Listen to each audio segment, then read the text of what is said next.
in implementing the tires regulation, one of the things that we needed to do was to say, we're building this registry that people are going to interact with, so let's make sure we test it with the people who are going to be using it.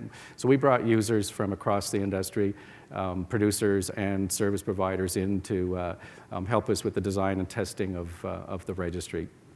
We made a number of changes to that design because we got some really great feedback from that process, and we think that the registry experience has been improved as a result of that input. We were working under a very tight timeline in implementing the tires regulation. We plan to do a lot more of that for the next registries that we're building for electronics and MHSW. We're a bit constrained on the battery side because with the wind-up date of June, the end of June of 2020, we're not going to have the electronic registry built in time. The regulation isn't even available. We need a regulation to figure out what we have to build. So we'll be using a manual process for initial registrations to make sure that people can actually get registered, get the numbers that they need to enter into the contractual relationships that they need to implement in order to be ready for the batteries world. But we'll continue to design the registry in the background, and we will have user involvement in that design as we develop that particular registry portal. In the tire world, we made numerous site visits. We said, we're not going to design anything until we actually understand how the tire industry actually works. How do tires actually move? Who touches them? When do they touch them? How do they touch them? And what does that flow look like? And how is the data generated from that flow that ends up being data that has to be reported into the registry? So we wanted to make sure that when we designed it, that we weren't looking for people to report data that in a way that would interfere with how they normally manage tires, unless it was essential to meet a regulatory objective. We developed various procedures, audit procedures, supply verification procedures. We did that in consultation. Again, we wanted to make sure the procedure fit with the business processes that they applied to. And I'll talk about a number of specific examples in a few minutes. Communication was really important as we were rolling out the tire process, and so we had numerous webinars. We developed materials for our website, and a number of compliance bulletins were developed in order to help people understand what the regulation actually required. So I'm going to start with the first example of how we approached regulatory efficiency, and that's on performance reporting. So a key component of this new regime is that when at the end of the performance year, you have to report the outcomes of your effort with respect to collection and resource recovery from what was collected. And in performance reporting, we started with what does the reg require, and one of the features of the regulation was that it had 4 categories of tires: passenger light truck, medium truck, off-road tires, and then large tires, the big ones that are over 700 kilograms. And the regulation required reporting against these 4 categories, but as a result of our site visits, we realized that the way tires were handled meant that this would be a really difficult process to report against. If you think about how tires get collected, a hauler will go around to a number of different collection sites and will pick up a mixed load of passenger and light truck tires and medium truck tires and the small off-the-road tires, and that'll be in the back of a truck, and then they'll go to a processor, they'll roll the truck across a weigh scale, and then that load will be weighed. They'll drive the truck into the yard, remove the tires, and then they'll drive back across the weigh scale to see how much the empty truck weighs. So you've got a pile of mixed tires, and if we were going to say, I want to know what the weight is of the passenger light truck tires against the weight of the medium truck tires against the weight of the off-road tires, that wouldn't work because they'd have to unload the tires, sort them out into different piles, and then figure out a way how to weigh all of those piles. And so we asked ourselves, is this necessary for the regulatory objectives that this regulation is trying to achieve?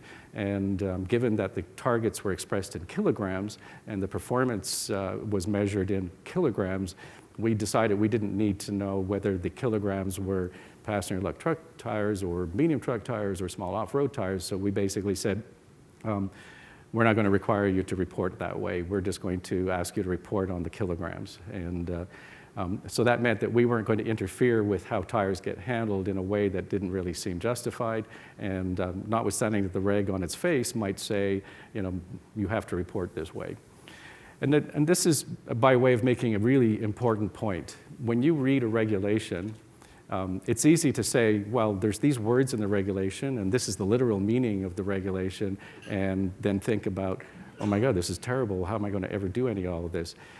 No regulation stands alone. It always has to be implemented by a regulator in some fashion. And so it's critical that when you look at what's in the regulation, that you also talk to the regulator or hear from the regulator, how does this work? How is it going to get implemented?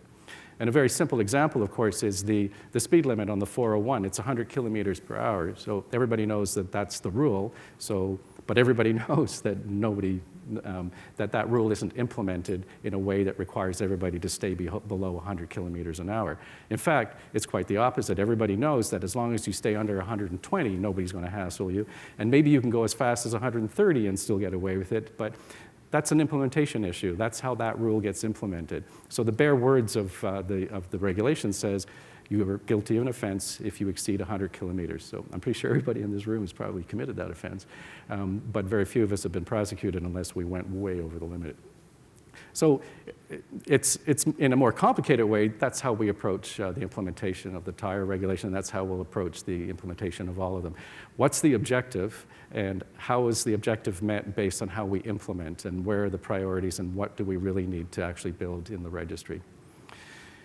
So that's the first example, and clearly, taking the approach we did meant that processors did not have to hire extra staff to tear tires into different piles and then figure out how to weigh those piles, and they could continue to accept truckloads of tires and weigh the mixed loads and move them on. The large tires, they're handled separately, so it was never an issue. These are the really, really big tires. They're 700 up to 25,000 kilograms, the big mining tires. So there was never any issue there for reporting in that category. And it was important to have that category separately reported anyway, because there's specific performance requirements related to large tires. So the objective is met in that case as well. So having figured out how the reporting requirements work, then the next question is, well, the regulation requires the performance to be verified. And again, we looked at the regulation, and the regulation said that every producer shall produce an audit report prepared by a licensed auditor from the CPA. And so we said, okay, well, how is that going to work in practice? And given that producers are generally working with service providers and mostly with pros in order to meet their performance objectives.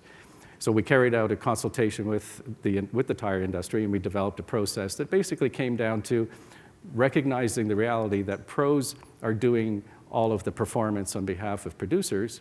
And so we really only need audit reports from the pros.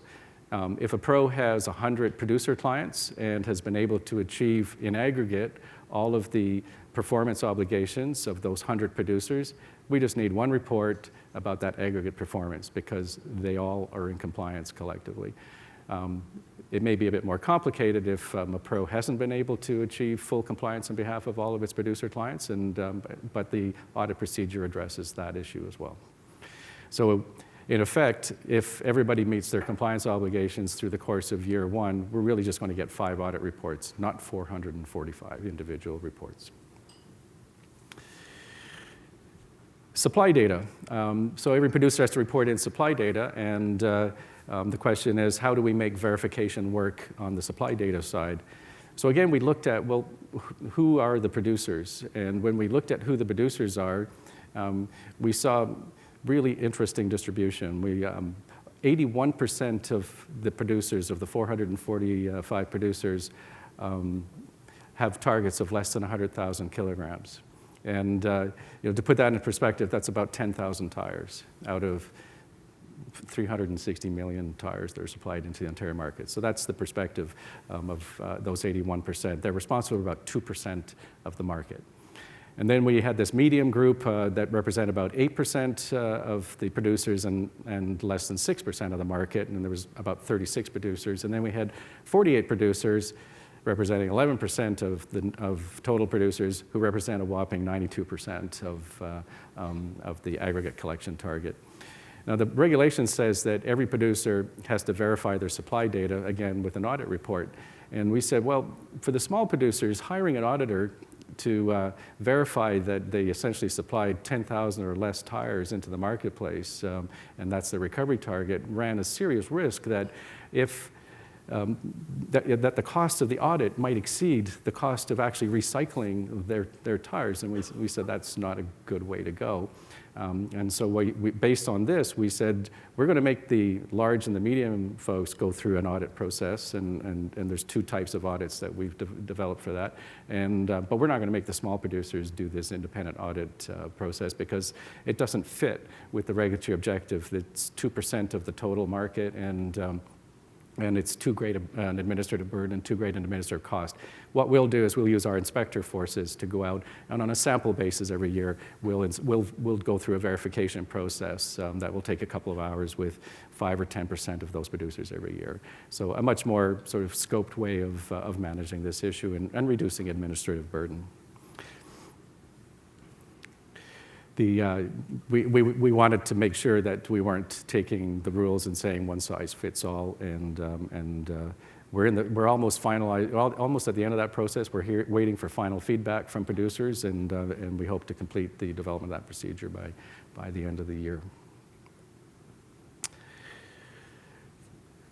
So the next issue that we had to wrestle with was tire collection requirements. So there's two fundamental objectives under the regulation. Objective number one is that individual producers have targets they have to meet, and objective number two is that consumers have to have somewhere to take their products when they're finished with them. So when you have used tires, it's pretty easy for the most part because you drive your car with the used tires into a garage, and then you drive your car out with new tires and leave the new ones behind. But we had a problem because collectors were required to register by October 31st of 2018, and then based on that, producers were required to identify their collection systems by November 15 of 2018. And by the end of October, we had less than 10% of the collectors have actually registered, which meant that producers weren't going to be able to identify their collectors because they're not registered. And so basically everybody was out of compliance as of November 15th. But we didn't panic and start issuing compliance orders all over the place. We focused on how to solve the problem. And so we worked with the pros. The pros worked with their haulers, and the haulers put pressure on the collectors to register, and we finally got 7,000 sites registered. And then we looked at the location of those sites in aggregate, and we said, all right, there's enough sites in aggregate located in every part of Ontario, so the accessibility requirements are met. There's place for every consumer in Ontario to take tires to. So we didn't have a problem to solve there anymore. And then the last question was, if a collector isn't getting serviced, who's responsible for servicing that site? And again, we worked with the pros, and the pros identified, gave us a name for every single site so that if that site's not being serviced, we know which pro to call to say this needs to be serviced, what's going on. Hasn't been a problem because we've gotten maybe 20 calls from collectors this year and mostly it's just been scheduling issues. There's been no issue around backups or whatever. But for us, it was very important because if you're going to say to a collector, you have to register, and when you register as a collector, you have to accept tires, if that collector accepts tires, which they're required to do, and then runs out of storage space, those tires have to be moved out and into processing. And as I say, it hasn't been a huge issue so far with the tires. This is how we approached it in year one. Maybe we'll come up with a different approach in year two.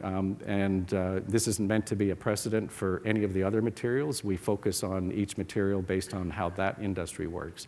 And tires works the way it works, which is not the same way as batteries, not the same way as electronics. So collection systems in those material worlds will be looked at in the context of those materials and how flows work in those categories.